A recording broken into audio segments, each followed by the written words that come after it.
जबलपुर नामक एक गांव था जहां लखन नाम का एक आदमी रहा करता था। लखन बहुत ही मेहनती व्यक्ति था। उसे जो भी काम मिलता वो उसे बड़ी लगन के साथ करता और जो पैसे मिलते उसे अपनी पत्नी राधा को ला कर देता।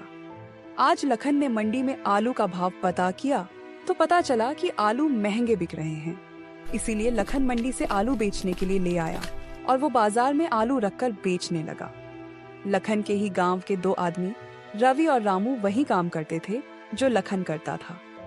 रवि ने जैसे ही लखन को आलू बेचते हुए देखा तो वो रामू से बोला, अरे रामू, देख रहे हो, लखन आलू बेचने के लिए लाया है। इसका मतलब है कि सब्जियों में सबसे अच्छे दाम आलू के ही चल रहे हैं। देख रहे हो ना कि कितने सुंदर सुंदर आलू बेच रहा है वो।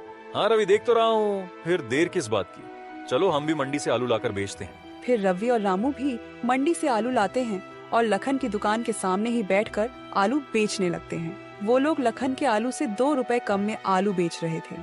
ग्राहकों की भीड़ उनके यहाँ ही लग जाती है। लखन इस बात से बहुत परेशान था, परंतु वो कर भी क्या सकता था। शाम को लखन अपने आलू बेचकर घर पहुंचा, जहां उसकी पत्नी राधा उसका इंतजार कर रही थी। उसे देखते ही राधा बोली, आ गए आप?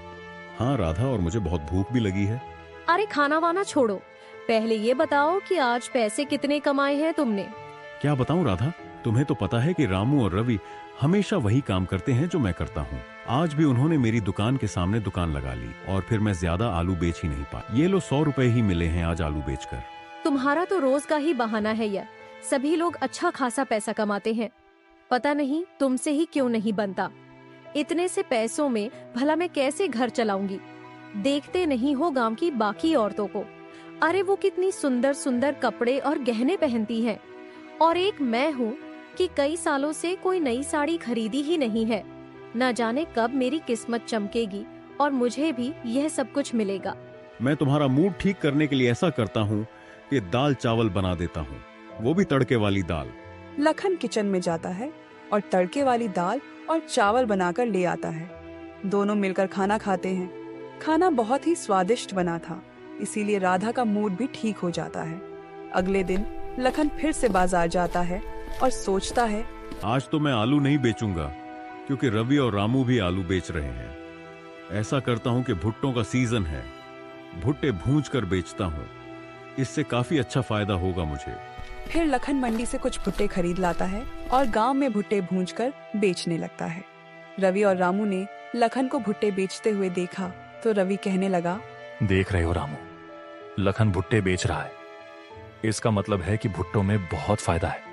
चलो हम भी मंडी जाकर भुट्टे ले आते हैं और उन्हें भूंज कर लखन से भी कम दाम में बेचेंगे, तो उसकी दुकान के सारे ग्राहक हमारी दुकान पर आ जाएंगे, तुम देखना।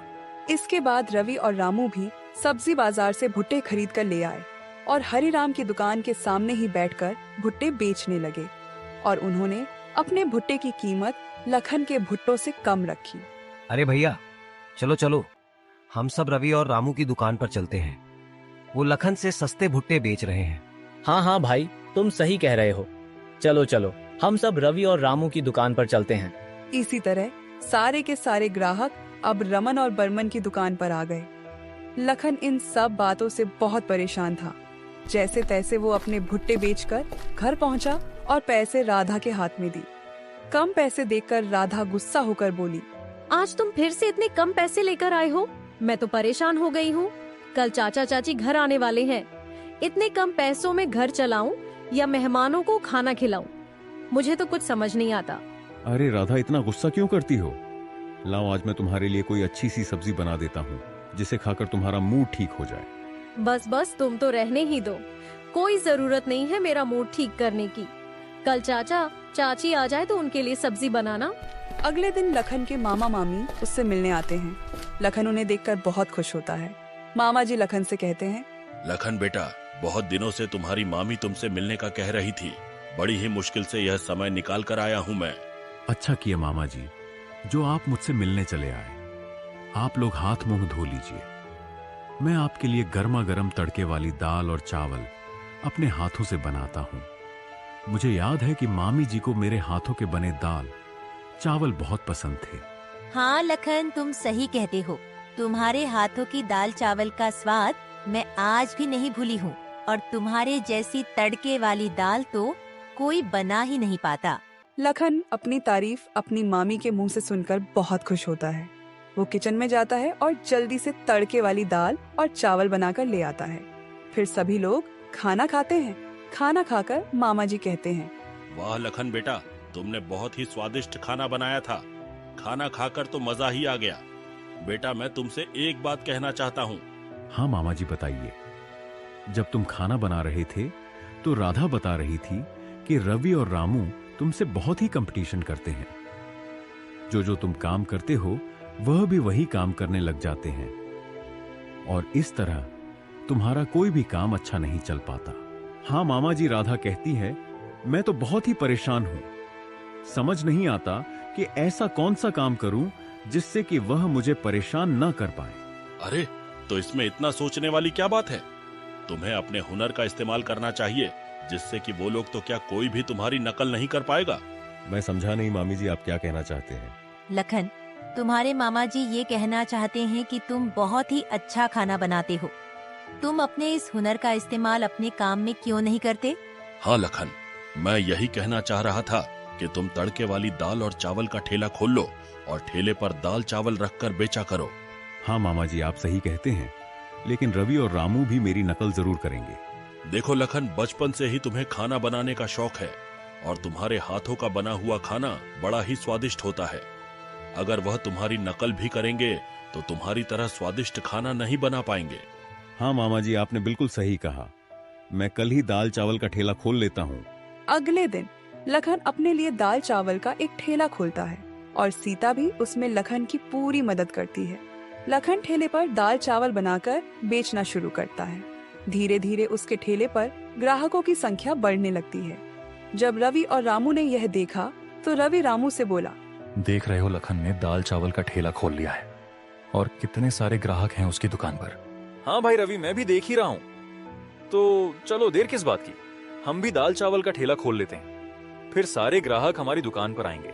और फिर अगले दिन रवि और रामू ने भी दाल चावल का ठेला खोल लिया। उन्होंने अपनी दाल चावल की कीमत लखन के दाल चावल से कम रखी।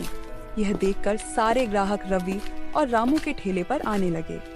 परंतु जल्दी ही ग्राहकों को यह समझ में आने लगा कि रवि और रामू के ठेले के दाल चावल उतने स्वादिष्ट नहीं थे जितने कि लखन के ठेले के। अरे भैया, रवि और रामू के ठेले के दाल चावल उतने स्वादिष्ट नहीं है जितने लखन के ठेले के। हाँ भाई, तुम सही कहते हो। भले ही 2 पैसा महंगा मिले, लेकिन खाना तो स्वादिष्ट होना चाहिए। और वैसे भी लखन के तड़के वाली दाल खाकर मजा ही आ जाता है। चलो चलो, हम लखन के ठेले पर ही जाएंगे। इस तरह अब ज्यादातर ग्राहक लखन के ठेले पर आने लगे और हराम का ठेला अच्छी तरह चलने लगा। कुछ दिनों के बाद लखन अपनी पत्नी से बोला, राधा, मेरे पास कुछ पैसे जमा हो गए हैं।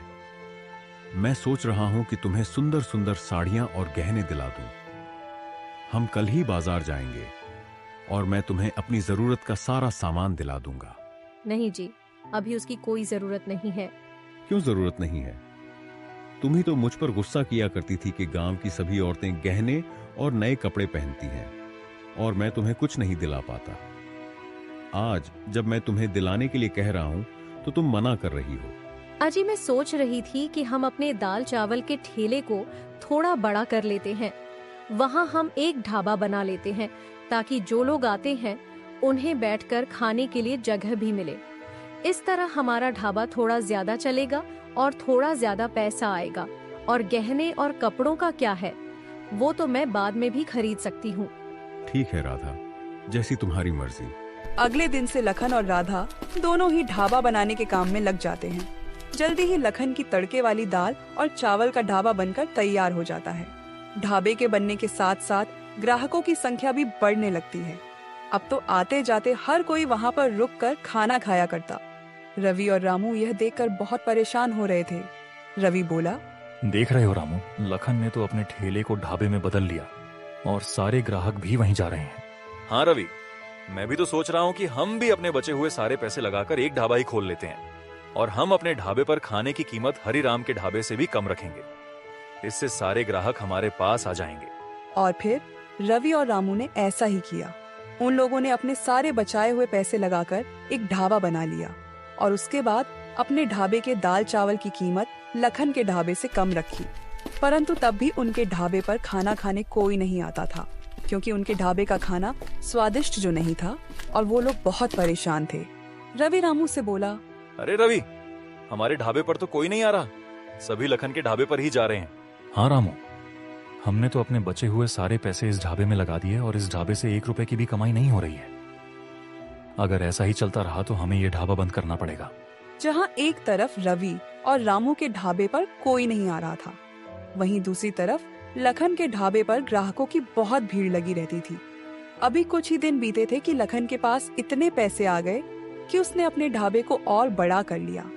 अब तो लखन की पत्नी बहुत सारे जेवर और बहुत सुंदर सुंदर साड़ियाँ पहना करती थी, और पैसा आने के साथ साथ लखन ने अपने ढाबे पर लाइटिंग की व्यवस्था भी करवाई और तरह तरह के सुंदर बर्तन भी खरीद ली। लखन का ढाबा अब एक बहुत सुंदर रेस्टोरेंट में बदल चुका था और दूसरी तरफ रवि और रामू का ढाबा बंद हो चुका था। रवि और रामू के पास अपना घर चलाने के लिए भी कोई पैसा नहीं था। एक दिन रवि और रामू लखन के ढाबे पर पहुंच गए और रवि लखन से बोला, लखन भैया, हमें माफ कर दो। हमने हमेशा ही आपसे जलने के चक्कर में आपकी नकल की और आपको परेशान किया, परंतु अब हम समझ चुके हैं कि हम आपकी बराबरी कभी नहीं कर सकते। लखन भैया, आपका ढाबा तो इतना बड़ा हो गया है कि इसमें बहुत सारे नौकरों की जरूरत है। हमें भी नौकरी पर रख लो ताकि हमारे घर का भी खर्चा चल सके। लखन भैया, हमें माफ कर दो। हम दोनों आपसे माफी मांगने आए हैं और हमें माफ करके अपने ढाबे पर नौकरी दे दो। वैसे तुम लोगों ने मुझे परेशान तो बहुत किया है, परंतु अगर मैं भी तुम्हारे साथ वही करूंगा तो तुम में और मुझ में क्या फर्क रह जाएगा। ठीक है, मैंने तुम दोनों को माफ किया। आज से खाना परोसने और ग्राहकों को देखने का काम तुम दोनों संभालना। इस तरह लखन ने रवि और रामू को माफ करके अपने ढाबे पर नौकरी दे दी और अपने ढाबे को बड़ी ही शान से चलाने लगा।